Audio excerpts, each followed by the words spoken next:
हटे सुहाग रात टच हम कहीं कमी तोहार समझ गई बागजी कुल का कहतनी हटे सुहाग रात टच हम कहीं कमी तोहार समझ गई लागे दूसरा के देह तोहार धइल बा हमके राजा जी माफ कर दे गलती एक बेरा भइल बा हमके राजा जी माफ कर दे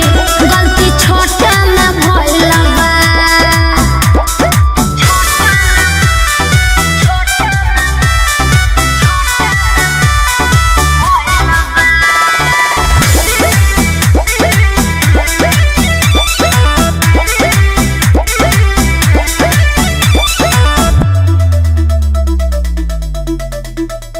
लुटा दिलू दोसरा पे हमारे खाती हो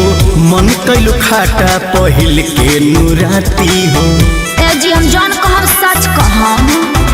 हम झूठ नहीं बोलत उहे चिखले बखले बर हमर नाता में लागत रहे दीदिया का दे पहले पतर रहे देह अब फैल बा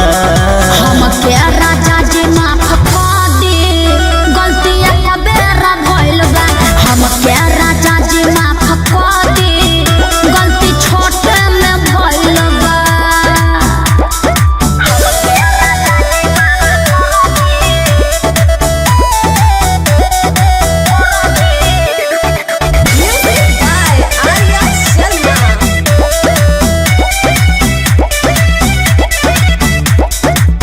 पहले तो कहलू कि देह निरउठ बा